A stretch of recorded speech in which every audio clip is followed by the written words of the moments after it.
أعوذ بالله السميع العليم من الشيطان اللعين الرجيم بفضل بسم الله الرحمن الرحيم. الحمد لله رب العالمين والصلاة والسلام على أشرف الأنبياء والمرسلين خاتم النبيين سيدنا ونبينا ومولانا أبي القاسم محمد.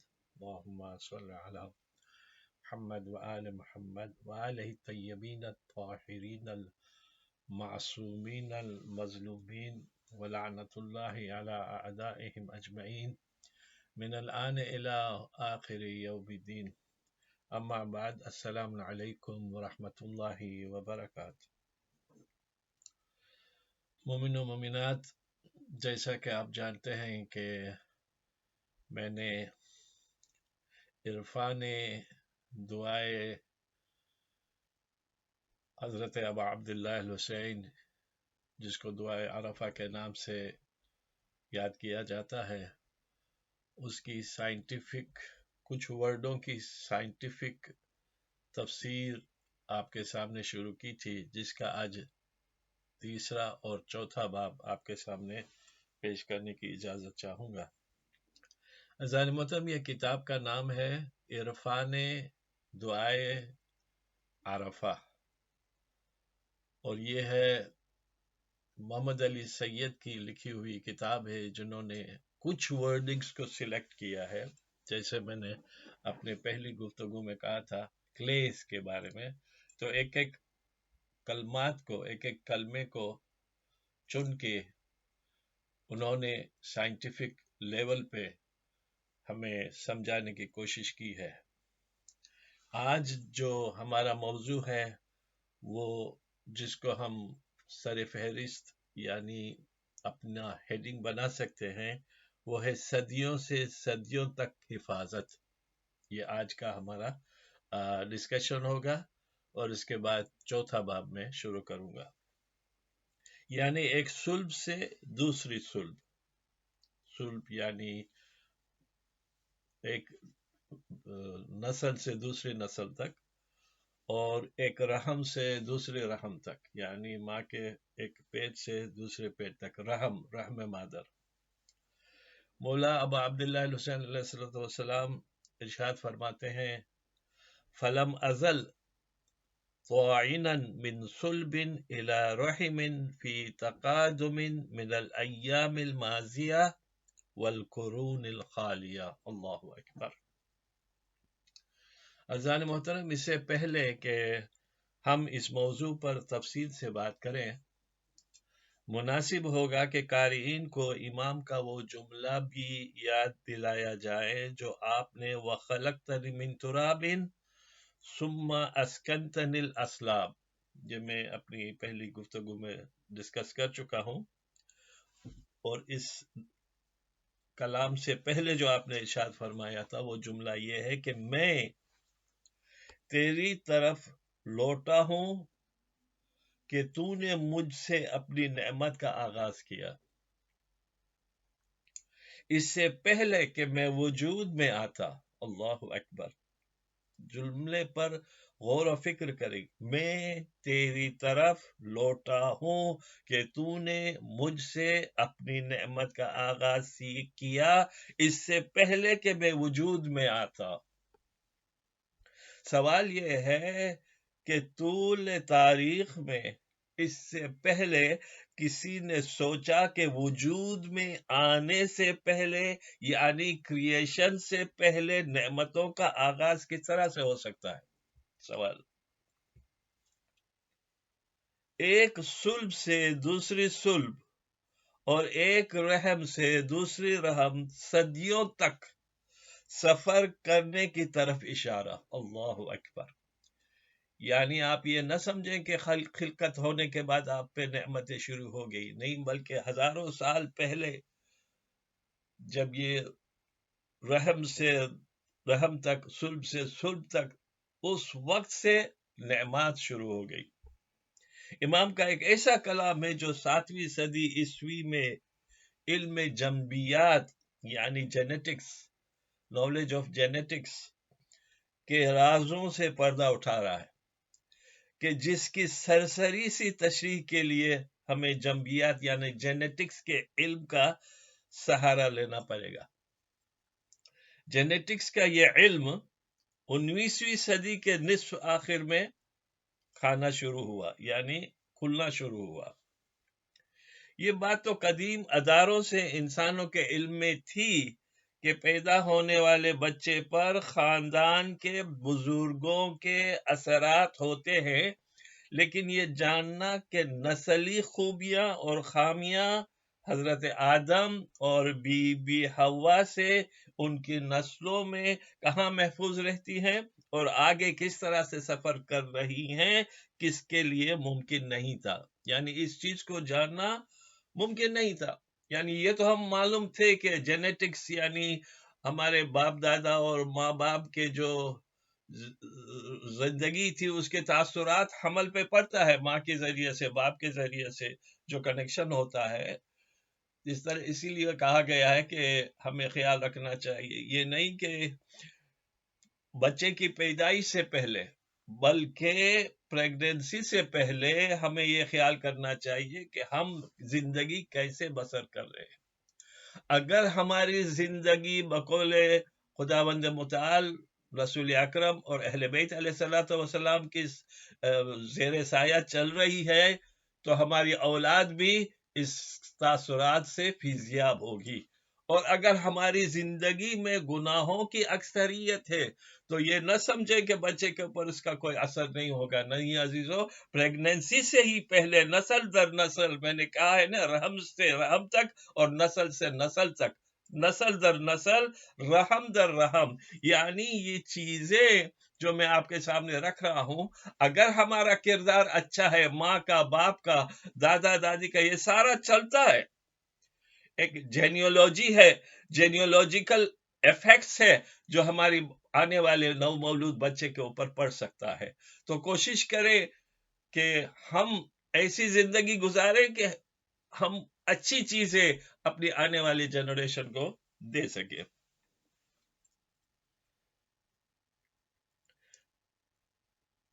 آج سے 50 سال پہلے 50 ایئرس بیک بھی کر رہے عرض پر کسی شخص کو یہ بات معلوم نہیں تھی 50 ایئرس بیک کہ ایک انسان جسے 1000 سال بعد پیدا ہونا ہے،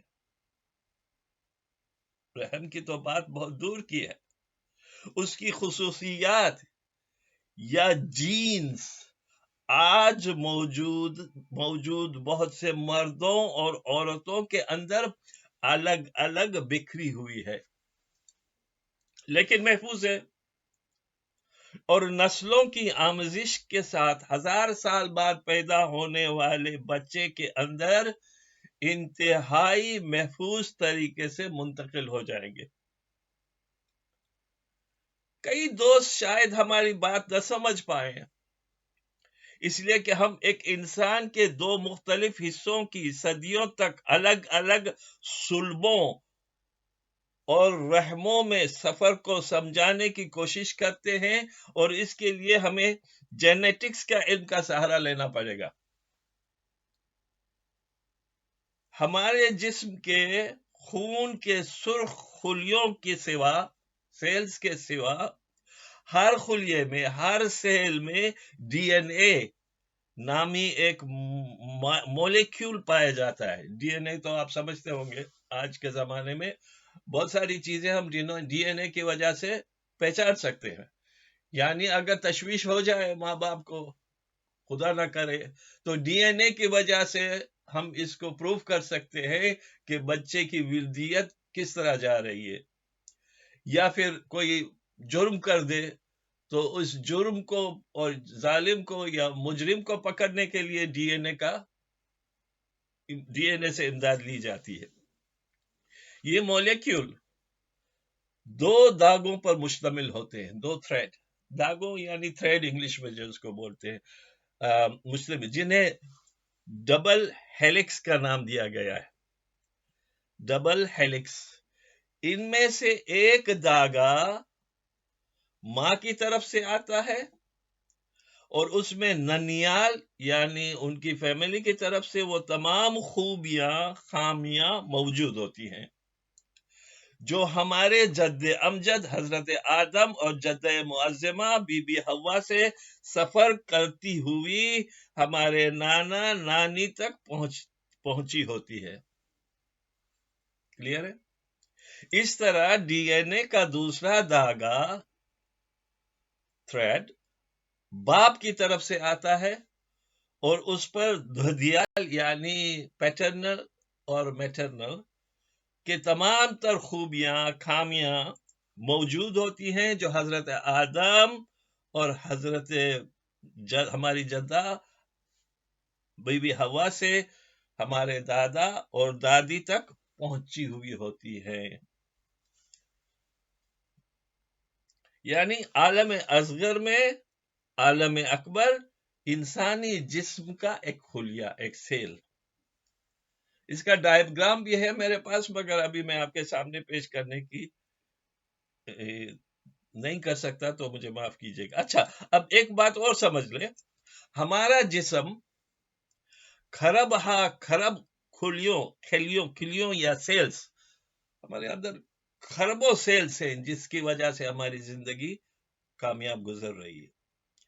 ان میں سے ہر خلیے میں یعنی ہر سیل میں 46 کروڑ کروموسومز پائے جاتے ہیں. 46 کروموسومز پائے جاتے ہیں. 46 سوری میں نے کروڑ کہہ دیا تھا بھول سے. لیکن ماں اور باپ کے وہ خلیے جنہیں سپرم اور بیضہ یعنی ایگ سیل کہا جاتا ہے اور جو نئے انسان کو وجود میں لاتے ہیں، تو یہ دونوں خلیے یعنی سیل 23 کروموسومز پر مشتمل ہوتے ہیں. یعنی 23 کروموسومز باپ کی طرف سے اور 23 ماں کی طرف سے. اللہ اکبر. جو مولا فرما رہے ہیں ہزاروں سالوں سے رحم در پر رحم اور جو آپ نے الفاظ فرمائے ہیں نسل در نسل اور رحم در رحم. ماں کی تولیدی نظام میں جب یہ دونوں خلیے یعنی سیلز ایک دوسرے سے ملتے ہیں تو ایک مکمل سیل بنتا ہے جس میں جسم کے دوسرے سیلز کی طرف 46 کروموسومز ہوتے ہیں. اس سیل میں حضرت آدم اور بی بی حوا کے جانب سے منتقل ہونے والی تمام خصوصیات موجود ہوتی ہے. جینیٹکس کی زبان میں ان خصوصیات کو جینز کہا جاتا ہے. یعنی جینز ماں اور باپ کی طرف سے آنے والے ہر دھاگے پر موجود ہوتی ہے. ایک انداز کے مطابق انسانی جسم میں 20 سے 25 ہزار جینز ہوتی ہے. یعنی دادا آدم اور دادی حوا کے ذریعے سے نسل در نسل جب دادا دادی یا نانا نانی کے صلب میں پہنچتا ہے یہ رحم اور پھر منتقل ہوتا ہے ماں کی طرف باپ کے ذریعے سے، تو اس میں جو خامیاں بھی ہیں وہ بھی ساتھ میں آتی ہیں اور جو اچھائیاں ہیں وہ بھی ساتھ میں اس میں آتی ہے. ان 25,000 جینز میں سے بہت سے جینز نئے پیدا ہونے والے بچے یا بچی میں ظاہر ہو جاتی ہے اور بہت ساری جینز اس بچے یا بچی کے ڈی این اے کے داغوں پر امانتاً محفوظ رہتی ہے، لیکن اس بچے یا بچی کے اندر منتقل نہیں ہوتی. ایک کوڈنگ ہوتی ہے جس میں وہ پریزرو ہو جاتا ہے. اس لیے کہ ان خصوصیات یا جینز کو ایک نئی آموزش کے ساتھ آئندہ آنے والی نسلوں میں منتقل ہونا ہوتا ہے. ڈی این اے کا ایک حصہ ہوتا ہے جسے انٹرون کہا جاتا ہے، جو اس بات کا ذمہ دار ہے کہ تمام چیزیں جیسی ہیں ویسی ہی بغیر کسی تحریف کے دوسرے سیلوں میں منتقل ہو سکے. انسان کی خلقت کے لیے یہ انتظامات ان نعمتوں کا حصہ ہے جو انسان کے وجود میں آنے سے پہلے اللہ کے جانب سے ہر انسان پر ہوتے ہیں. اللہ اکبر. حضرت ابا عبداللہ الحسین علیہ السلام اللہم صل علی محمد و آل محمد ان گہرے سائنسی حقائق کو اس دور کے لوگوں کی ذہنی و علمی سطح کے پیش نظر ایک صلب سے دوسری صلب اور ایک رحم سے دوسری رحم میں منتقل ہوتا رہا کہ الفاظ استعمال فرمائے دعائے عرفہ میں. واضح رہے کہ امام حسین علیہ السلام نے زندگی کے ان رازوں اور اعضائے جسمانی کی موجودگی و کارکردگی کو اللہ تعالی کے وجود کی نشانی کے طور پر فرمایا ہے. یعنی یہ سارا کریشن کی جو سسٹم خدا نے بنائی ہے وہ خود اس کی طرف سے ہے. میں اکثر سوچتا ہوں کہ کیا کبھی میں نے اپنی اعضائے جسمانی کی موجودگی اور ان کی قدر و قیمت کو محسوس کیا ہے؟ شکر ادا کرنا تو الگ بات ہے، ہم فکر ہی نہیں کرتے ہمارے اجزائے بدن کتنی ماشاءاللہ ویلیوبل چیزیں ہیں، اور اگر اس اجزاء میں یعنی ہمارے دل میں ہمارے نفس میں محبت محمد والے محمد شامل ہو جائے تو اس کی ویلیو لگانا پوری دنیا کے حساب سے ممکن نہیں ہے. تو قیمت تو ہم محسوس بھی نہیں کرتے تو شکر کیا ادا کریں گے؟ اور شکر ادا کرنے کی اگر ابتدا بھی کریں گے نا تو ایک ایک سانس جو نکلتا ہے اور اندر جاتا ہے اس کے اوپر ہی اگر ہم شکر ادا کریں تو ہماری پوری زندگی گزر جائے گی. باقی اجزائے بدنیہ کی نعمات جو خدا بند ہم نے دی ہے اس کا شکر آپ کب ادا کرو گے؟ اللہ اکبر. بہرحال اب ہم آپ کو اس سلسلے گفتگو سے سب سے حیران کن پہلو کی طرف متوجہ کرتے ہیں. جینیٹکس کے استاذہ اور طلباء یعنی اسٹوڈنٹس تو اس حقیقت کو جانتے ہیں، لیکن ہمارے قارئین میں ہمارے سننے والوں میں کچھ ہم جیسے کم علم بھی ہوں گے. تو درج ذیل سطور پر ہم اپنے جیسے دوستوں کے لیے آپ کے سامنے پیش کریں. یہ کلمات ہمارے جو ہے نا جو پبلشر ہے محمد علی سید ان کی طرف سے. دیکھیے ہمارا جسم کھرب یا کھرب سیلوں سے مل کر بن رہا ہے. ہمارا بدن پورا کا پورا نظام اس کا سیلز کے اوپر ہے، اور یہ کھرب سیلز سے یہ ہمارا بدن بنا ہے. ان سیلز کا سائز تصور سے بالاتر ہے. اس تحریر کے لفظ سے دوسرے لفظ کے درمیانی جگہ میں تقریباً 10 سے 15 لاکھ سیل بآسانی سما سکتے ہیں. یعنی جو یہ لفظ میں یا لکھ رہا ہوں یا میں بول رہا ہوں ان دونوں کے بیچ میں ہی صرف تقریباً 10 سے 15 لاکھ سیل بآسانی سما سکتے ہیں. استغفر اللہ یا اللہ. ایک سیل کا سائز کا آپ شدید ہی انداز کر سکے، ایک سیل کے سائز کا آپ شاید ہی اندازہ کر سکے. حیران کن بات یہ ہے کہ خون کے سرخ یعنی ریڈ سیلز ہر سیل میں 1000 توانائی گر 600 انزائم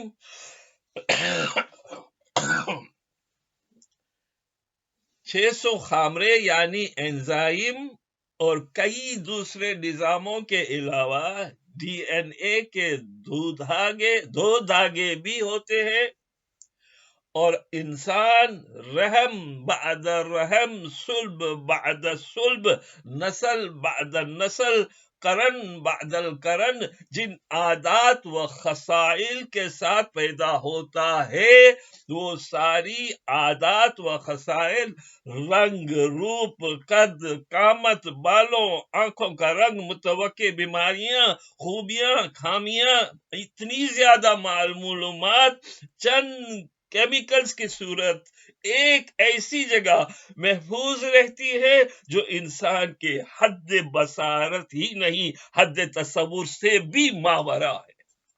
اللہ اکبر۔ سوال یہ ہے کہ یہ کثیر تعداد میں موجود خصوصیات یا جینس صدیوں تک ایک صلب سے دوسرے صلب اور ایک رحم سے دوسرے رحم میں کس طرح محفوظ رہتی ہے، اور کس طرح ایک نسل سے دوسرے نسل اور ایک صدی سے دوسری صدی تک سفر کرتی ہے۔ یہی نہیں، یہ جینس ہر نسل میں ایک نئی آموزش کے ساتھ اس طرح ظاہر ہوتی ہے کہ دنیا کا ہر انسان دوسرے سے مختلف ہوتا ہے۔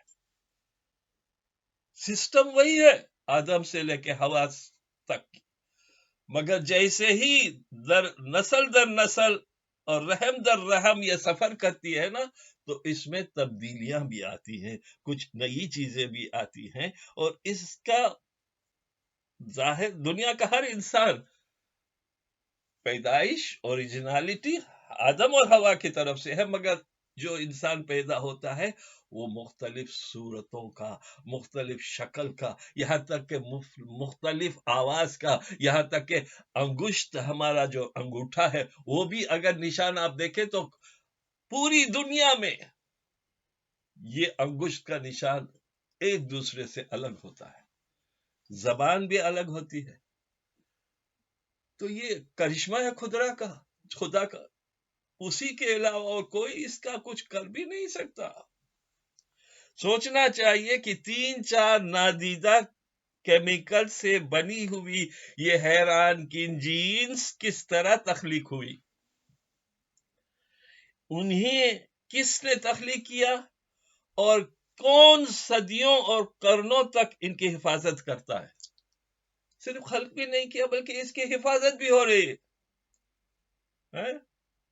حفاظت بھی ہو رہی ہے، پروٹیکشن، ڈیفینڈ کیا جا رہا ہے، اور جب چاہتا ہے تو انہی کے ذریعے ایک بالکل نئے انسان کو پیدا کر دیتا ہے۔ اللہ اکبر۔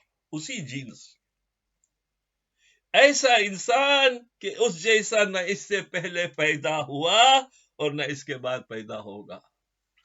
عجائب ہے یا نہیں؟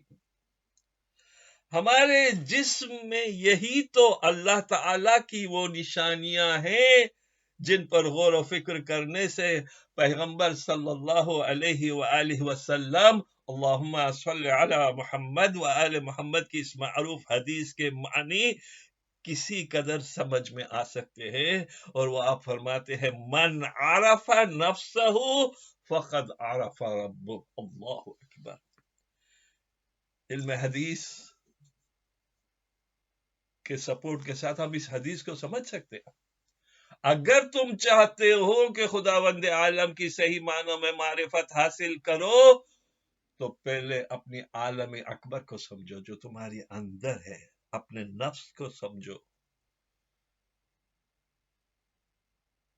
توحید مفضل ایک الگ کتاب ہے جس کو امام جعفر صادق علیہ السلام نے ساری ہماری آرگنس اور باڈی کی جو اسپیشلٹیز ہے اور کریشن کی اور اس کی جو عجائبات ہے اس میں پیش کیا ہے۔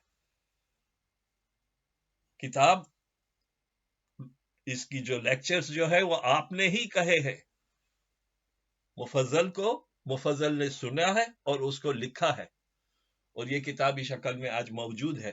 توحید مفضل، انشاءاللہ یہ چیپٹر ختم ہو جائیں گے، 34-35 چیپٹر ہے اس کے، تو میں کوشش کروں گا کہ اس کے اوپر بھی ذرا نظر ثانی کر سکوں۔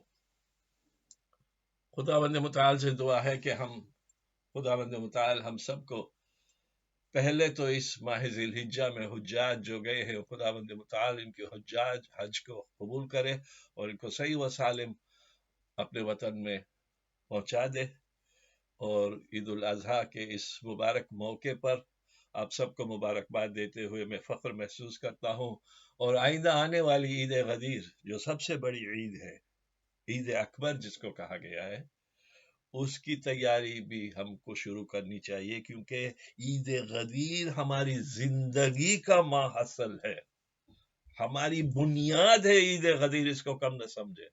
وآخر دعوانا ان الحمد للہ رب العالمین۔ خدا بند متعال ہمارے مرحومین کو صغیرہ کبیرہ گناہ بخش کر دے کے ان کو جنت میں اعلیٰ درجہ عنایت فرمائے، اور ان کے لیے اور ان کی ثواب کے لیے، عیسیٰ ثواب کے لیے 1 مرتبہ سورہ الحمد اور 3 مرتبہ سورہ اخلاص پڑھ کر ان کی ارواح کو بخش دے۔ بسم اللہ الرحمن إياك نعبد وإياك نستعين اهدنا الصراط المستقيم صراط الذين.